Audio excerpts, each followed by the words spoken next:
Tariffs taking effect today.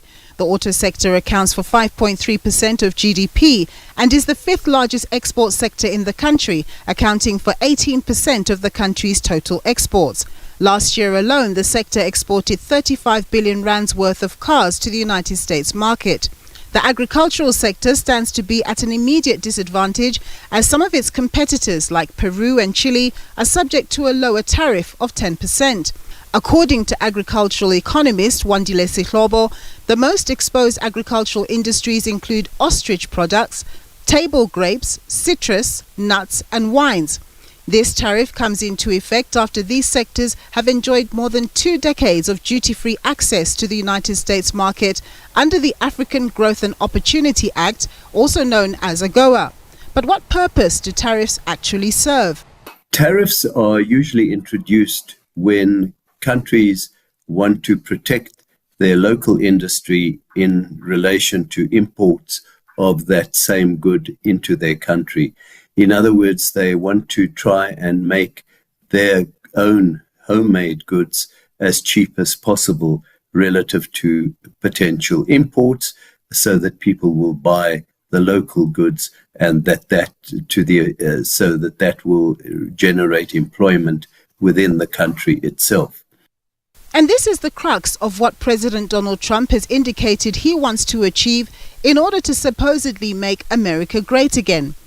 This mechanism will likely have the effect of reducing U.S. demand for certain goods over the long term, while at the same time enabling the U.S. government to make a mint from the tariff charges, which ties in with the administration's push to reduce taxes in its domestic economy, while Trump is also pushing for foreign companies to invest in America instead of their own economies.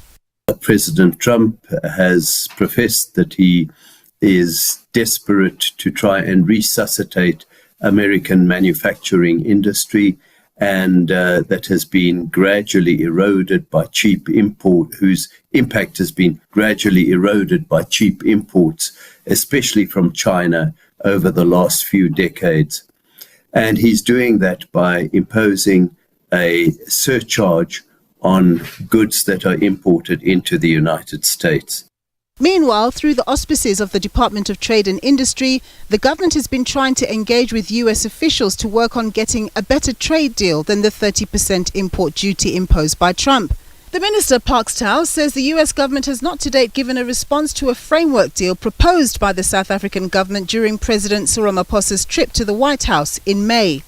It proposed importing $12 billion worth of liquefied natural gas from the United States over a 10-year period, simplifying access of U.S. poultry into South Africa, which would unlock $91 million in trade, and propose investments of up to $3.3 billion in U.S. industries, including mining and metals recycling, while also suggesting the exemption of reciprocal tariffs on areas like shipbuilding and counter-seasonal agricultural trade to preserve supply chains, among other things.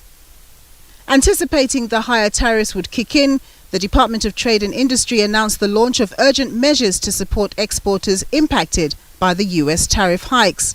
We've established a support desk. We're engaging with the countries all over the world with those that have said, in citrus, we've got a possible agreement with you. We can supply. How do we sort that out?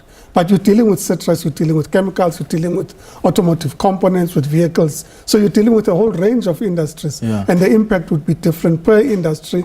The jury is out on whether Donald Trump's trade tariffs policy will result in a stronger U.S. economy in the long run, given concerns around how the policy may impact on Americans' purchasing power. They may work in the sense of encouraging local production, but if the market contracts, then even local production will not benefit very much. And the fear with regard to tariffs, especially if they're at a very high level, is that they will generate inflation for the American consumer and erode his buying power and cause a very sharp downturn in the United States economy. With the 30% duty now in place on South African goods, while detrimental for some sectors in the short term, Jameen argues that the majority of South African exports to the United States, which includes strategic minerals like PGMs, gold, chrome and coal, will not be subject to tariffs, adding that roughly 2.5% to 3% of the country's total export value would be liable to the tariff levy, estimating that this could shave off around 0.1 to 0.2 percentage points of GDP. But this, of course, will be of little comfort to those industries and workers specifically impacted by this latest development. Imagine waking up to find that one of your biggest international trade partners has just slapped a 30% import duty on your country's exports. That's exactly what South Africa is dealing with right now.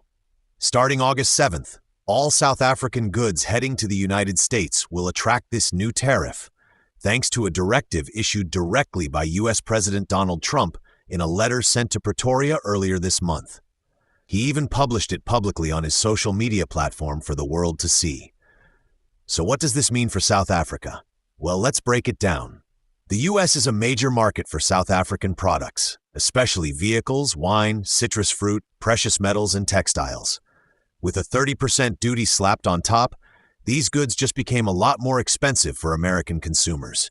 That could cause demand to plummet, hurting exporters back home and putting thousands of jobs at risk.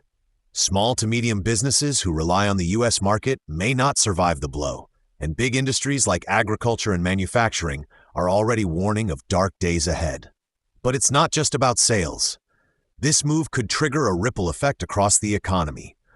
The rand could weaken further under pressure. Investors might start pulling out due to uncertainty. And if the U.S. removes South Africa from key trade preference programs like AGOA, it could get even worse. Let's not forget, South Africa isn't alone in this. Trump has taken a tough stance on multiple countries, using tariffs as leverage to push his America First agenda.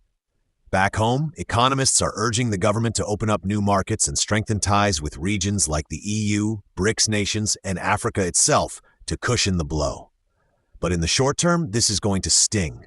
Whether this move is part of a broader political chess game or just another Trump power play, one thing is clear: South Africa needs to act fast, smart, and united.